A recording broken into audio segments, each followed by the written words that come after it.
Hey there, everybody. Matt Carter here from CarterMatt.com. And Jessica Carter, also from CarterMatt.com. And this is your Game of Thrones series finale review. We have a lot to talk about. We are going to discuss the ending. We're talking about Jon Snow. We'll talk Daenerys. We'll talk about Bran. We'll talk about who is ruling the Iron Throne now. If there's even an Iron Throne to rule, we are going to go through all of this.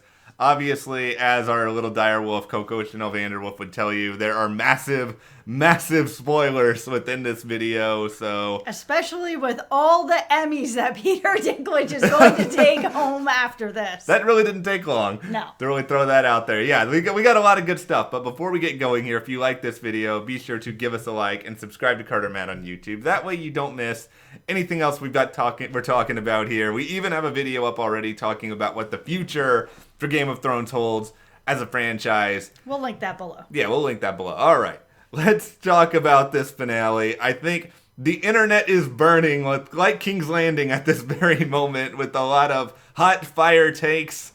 What is yours? Big picture, what did you think? I enjoyed it more than I did the last episode. Okay. There was some good moments in it. For me, this episode was all about Tyrion. Peter Dinklage just murdered it. He was so good, slayed it. Every scene he was in, I just give him all the Emmys. He's so good. Yeah, that was it for me. He really, this was such an incredible performance from him. Story-wise, there were some things I liked. There were some things that were okay, but he stole the show for me, and he always does. Yeah. But man. Yeah, and I mean, I wish I could be like, the guy desperately needs an Emmy, and he still does. Even though he does. Yeah, even though he's already won some, give him another. Care. It doesn't he matter. He can be sleeping on a pile of Okay. Emmys. He deserves it for this. Is Tyrion the biggest hero of Game of Thrones? Because Tyrion is the one who convinced Jon Snow after all of his failures. Tyrion got his mojo back at just the right time. Do you think that had Tyrion not had that conversation with Jon, we would be where we are right now? Oh, absolutely. Jon, I don't know what was kind of going on this season. Yeah. I mean, he was in love, so I'm guessing that was it. He had Yeah. a lot of big revelations come up, so, he's dealing with that. Yeah. So I can see that his head wasn't really in the game, and all the politics and Games of Thrones and all of that is not really his thing anyways. Yeah. So did he need some guidance? Yeah, he did. Would he have done it without Tyrion saying so? I don't know. I don't think so. Yeah, I like to think that Tyrion is the one who broke the wheel on the woman trying to break the wheel. Yes. I think Tyrion really was the straw that stirred the drink, and I think that's, I don't know if you'll agree with me, but I feel like the strongest scene of this entire episode was Jon and Tyrion in that prison. This was a long scene. This went on for like 5 or 10 minutes. It was great. I could have watched the Yeah. whole episode of that. It was a really great scene. Great performances from both. Good Yeah. arguments from both. Seeing Jon's struggle Yeah. with how much he loves for her and cares for her and what he's just seen and all of it. It was great performances. Yeah, that may be the best scene that Kit Harington has ever done. And, I'll agree with you on that. Yeah, and I mean, I think Kid's strength, a lot of it has been him being able to be this sort of commanding action hero, because I think that's a lot harder than it is, than people would really think, because you have to be able to do it properly and look like you know what you're doing and all that sort of stuff. But I just think, for vulnerability's sake, Peter is there. And I think the thing is like, if you're in a scene with Peter Dinklage, I'm guessing your brain is like, I need to at least try to be as good as Peter Dinklage. Yeah, and Peter Dinklage is so good Yeah. that if you can't hold your own in a scene with him, it's going to be a problem. And Kit Yeah. did. He held his own. And I think what was made, if we're going to break down the argument here, it's almost like Survivor, and you're watching someone try to convince them to vote someone else off. You have to really know exactly what to say to appeal to them. And Tyrion is so smart, because he's, he could have just ripped Jon more than he did, but I think he framed his entire argument knowing how Jon felt about her, and was also like, I get it, Jon. I love her too. We're on the same page here. And the argument about family, he knows how important Jon's family is to him. So to play that card, how would Sansa feel, or what do you feel about, everybody's involved in this. You think about your family, kind of thing. Felt like that's where he was really getting him. Yeah. And he knew the cards to play, and he played his whole hand. Yeah, and Tyrion did a really great job here, especially because Tyrion really didn't have any other options. I mean, he was arrested at the start of the episode. Let's ask this question. If we're going to ask some kind of questionable sort of decisions that Game of Thrones made, were you surprised that Daenerys didn't just kill Tyrion on the spot? Yes, I was actually really surprised with that, because he made such a big spectacle of it. Yeah. Threw his brooch down the stairs in front of everybody. I was really surprised she did not burn him to the ground, since she burned Varys for less. She burned Sam's father and brother for less. This guy just made a huge spectacle of how much he is not going to be with her. He is not with her anymore. Down the stairs. I thought for sure that was it. And with what she had just done, that should have been what she was doing. Yeah, she just burned little children for no reason after she won. Why didn't she do this as well? I really don't get it. The only thing I can think about, and he's a Lannister. I know, it's true. I don't know why she didn't do that. Her character these past 2 episodes have not made any sense to me. I don't understand what's happening. I mean, I'm trying to see it every different perspective, because I think you're right. I think that it doesn't make any sense. I think if you want to try to conjure up maybe a counter argument, maybe you could argue that Daenerys has such an ego that, she killed Varys, but she made a special ceremony around doing so, that maybe she didn't want Tyrion to take her moment, and maybe she wanted to have some special sort of public execution for Tyrion down the line. And maybe she thought that she would be fine and nothing would get in her way, because she's kind of gotten her way at every step. She may have thought that she was going to have an even bigger public spectacle of his death, and that's fine, but she's been so reactionary that I thought it was just going to be like, and take care of this. Yeah. And that was going to be it right there, right in front of everybody. So, that was very surprising. I thought that was the end of him. That was the end.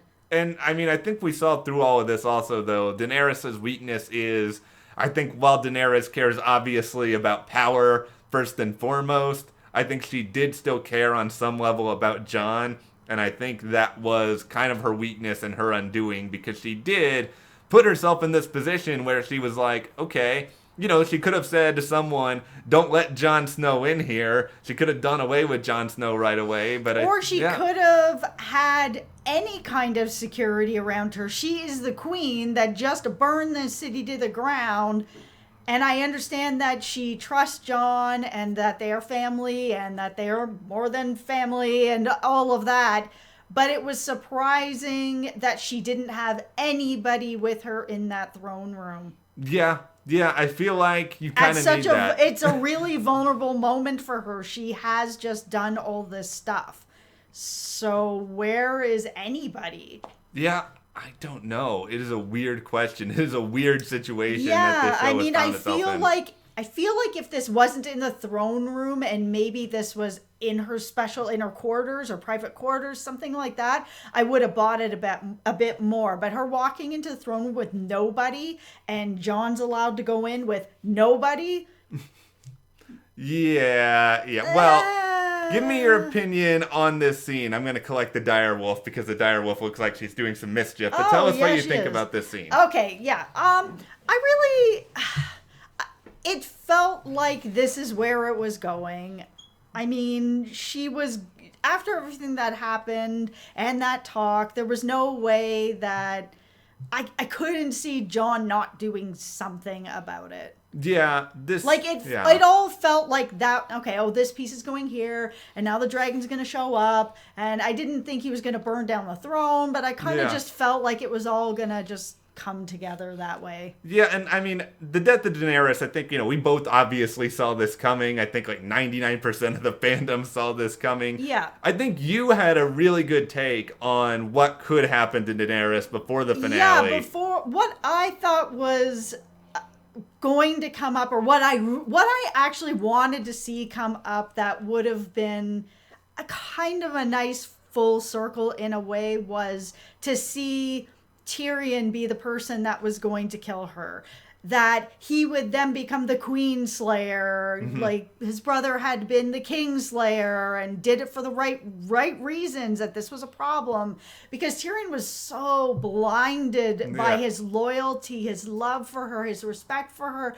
Even when he saw her making mistakes, it was, no, she is my queen, I'm going to follow her to the edge of the earth. And then he finally got to that edge of the earth and was like, ooh, well, I was warned. And then now I look back and, Varys is laughing at me from heaven. Yeah, he is.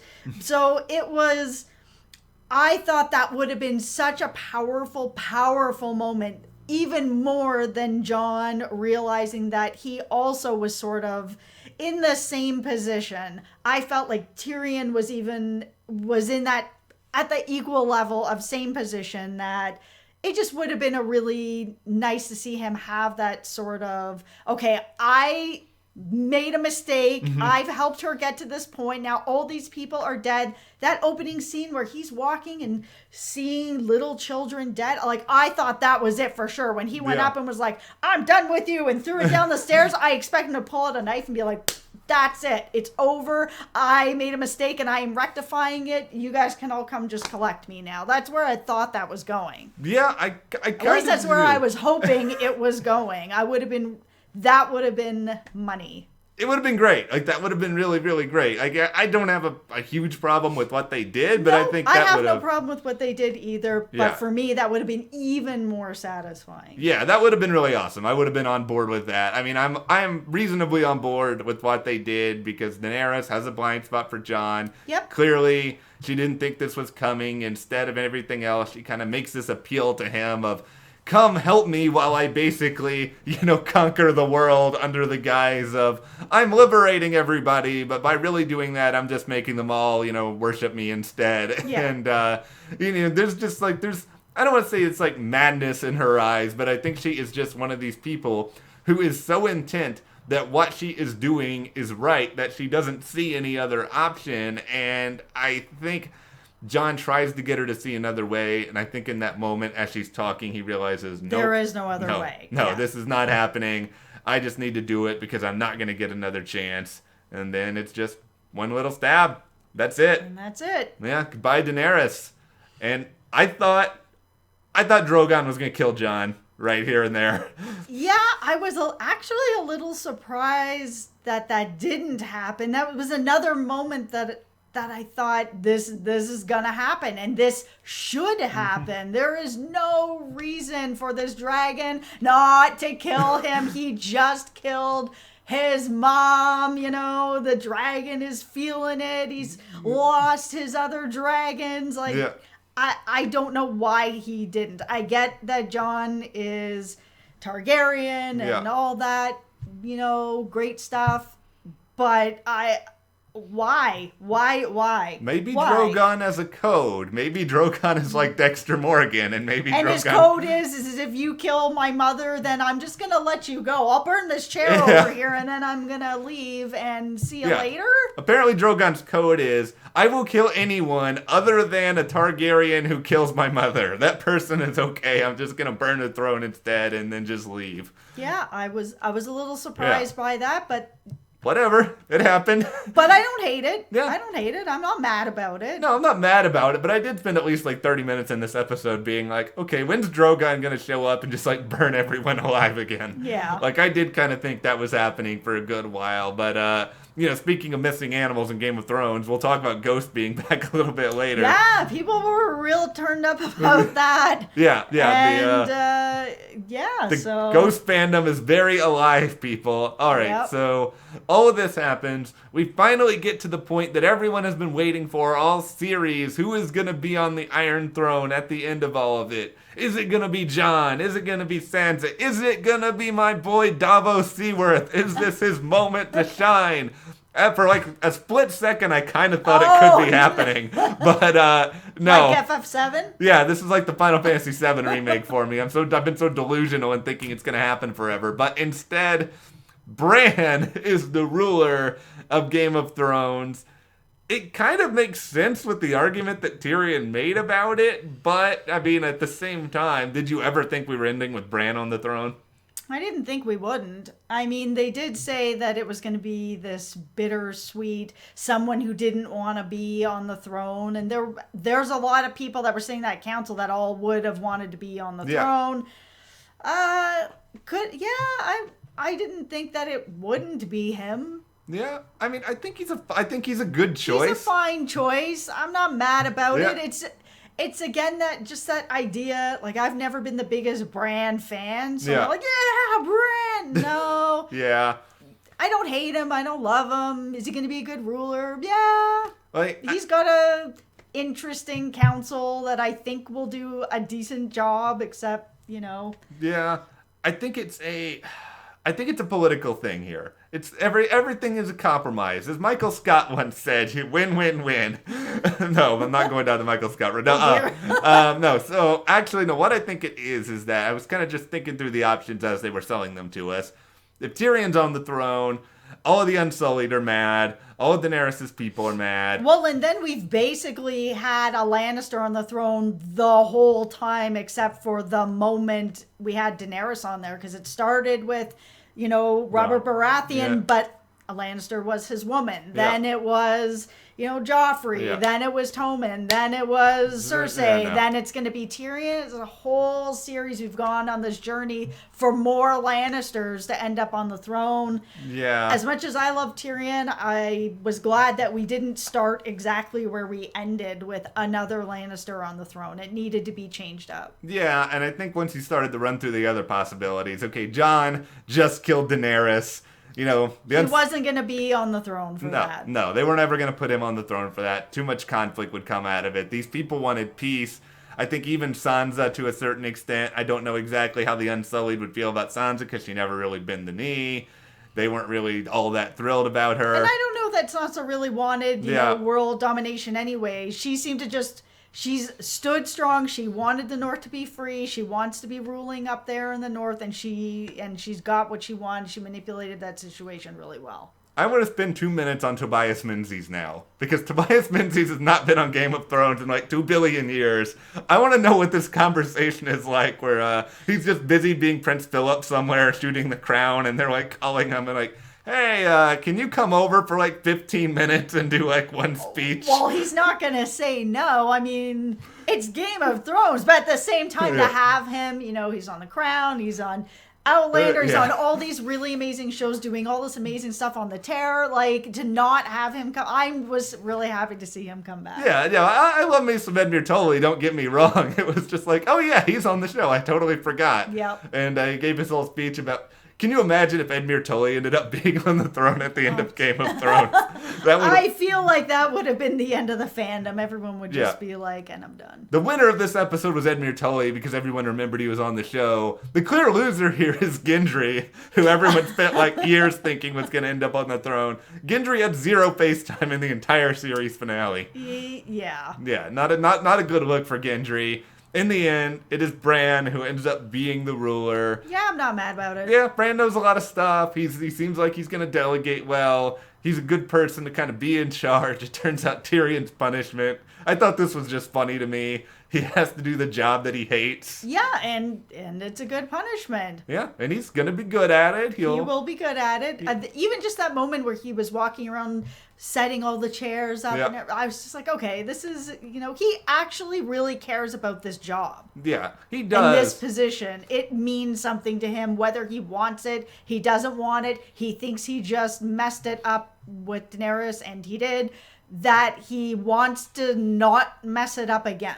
Yeah, and there was a nice little bit of humor in this scene at the council at the end. We have the return of Sir Bronn, who somehow makes it out of everything even better, even though Bronn is a terrible person, and yet And now he's on the council of Yeah, the king. now Braun. Yeah, Braun is basically what Littlefinger wished he could be. Yep. But Braun's there. We got Sam, who's doing some good stuff now.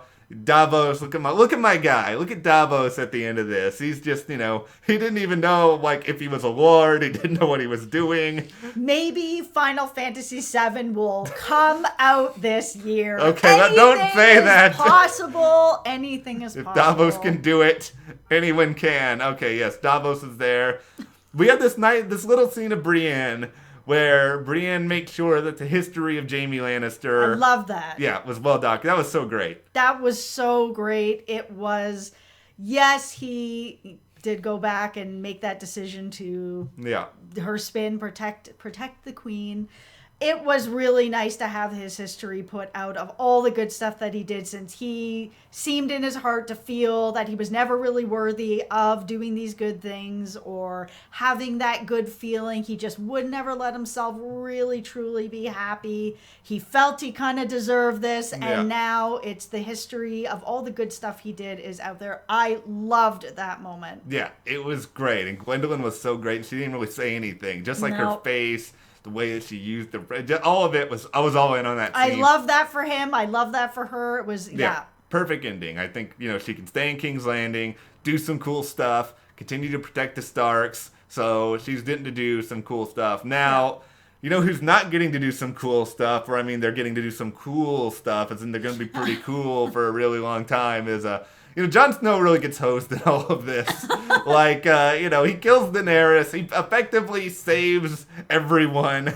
And he committed treason. Yeah, but he also committed treason. And because apparently the new way of the world in Westeros is that, you can be Daenerys and just murder everyone in the city. Yeah, you can murder the queen and murder everyone, and that's A-okay. But then if you murder the queen for murdering all her, disciples, that's not okay. One murder's okay, but the second murder's not okay. Yeah. And now you're going to go to the wall to protect everybody from nothing because there are no more White Walkers, so you are banished to do nothing. Yeah, Jon Snow, it's all about timing, right? It's like Jon Snow picked the wrong time to break the law. There's a new regime in charge. This is what they had to do. They had to ship him off to be part of the Night's Watch, which really just kind of means, as it turns out, just like partying with Tormund. Yeah, you had a good idea or theory that Sansa knew that, everyone knows there are no more threats up there. The wall is not protecting anything anymore. It's just a place to go and be free. And that's what happened. He went up there, he met up with Tormund and the free folk, and we got to watch him walk out and into the woods with the free folk, and Jon was able to have some freedom. And to be honest, I don't know that Jon was ever going to be happy down in King's Landing or being the king, doing any of that stuff. He is a man of the North. So the idea that he got to be up there with his friends and live a free life and be in the North where he feels comfortable, that was awesome. I'm not mad at that. Yeah, I liked it. There's a part of me that's like, oh, it would have been nice. But then when I kind of think about it, I'm like, okay, if Bran is king, what is Jon going to do in King's Landing? Is he just going to kind of wander around all day, looking sad? I don't know. I just don't think he was going to be happy there. Yeah. That's not his scene. Yeah, and now he gets to go and hang out with the one-eared ghost, and, he's got his trusty canine companion, and they can all continue their life together. And, Sansa's in Winterfell, which is apparently independent now. Yeah, and being the queen, which is what she wanted. Yeah. And then we have Arya. Yes! Off to go and have adventures. Go to the west, because that's where the map stops, and see what's out there. And I see in the distance a spin-off. I knew this was coming. Of Adventures of Arya. Please. Please. This is what's going to happen. HBO right now, they're like, okay, we don't really want to mess with Game of Thrones. My executive voice. I was going to say, is this okay. We're going to do some prequels for a long time. But then in 4 years, they're going to realize, these prequels, they're not making as much money. It's only Jimmy Stewart. But I don't know what this is. And then eventually, they're going to go downhill here. They're going to go, we want more money. Let's pay Maisie Williams millions of dollars to come back and be Arya Stark, and we get the Arya adventures where she goes and meets all these other, I don't know, interesting sort of people. Well, that's the thing, right? Nobody has seen what's in the West. There's all these different places and different people and different struggles and different politics. There is so much story to be mined there, and everybody loves Arya, and she has an adventurous spirit. She's come on, spin-off. Yeah, it's just the one. Make it happen. It is the one. It is really the only one when you think about it, because I don't really think anyone is going to watch, Here is the Life of Edmure Tully, or any of that sort of stuff. I had to throw them out one more time. There's not that much else I think that people are going to really want to spin off for other than Arya at this point. They've set it up really beautifully. They have. So, I think that this was a satisfying Game of Thrones finale. I liked a lot of it. Yeah, we had some questions. We've tried to work through them. I don't know if the internet will ever decide, but I think we can probably say this. Doing a series finale is hard. It is hard. And even when there's really good series finales. I loved Breaking Bad, and I loved that finale, and it made complete sense, all of it. And I'm not going to spoil it for anybody who hasn't seen it, but it completely made sense to me. I celebrate this finale, and I know people that hated it. Yeah, and I don't get it. Yeah, there's no perfect series finale. There are some really horrible ones, Dexter, but there are other series finales that I think have good moments. I think this one did. But our watch has ended, sadly. We have reached the end for now. Maybe when the spinoff comes out, the Arya spinoff comes back, we'll do videos about that. That's right. Or the prequel, or if Davos ends up getting on the Iron Throne after all, he builds his own and sits on it. And plays Final Fantasy VII Remake that's coming out in a couple months. Okay, well, anyway, I want to know from you guys, what did you think about the Game of Thrones series finale? Did it satisfy you? What did you not like? Let us know in the comments. Give us a like, subscribe, and you can support us further. Wear a shirt, kind of like the one I am, at the CarterMatt store. Link is in the description. Thank you guys so much for being here with us through this whole journey of the final season. And we'll see you here on the channel next time.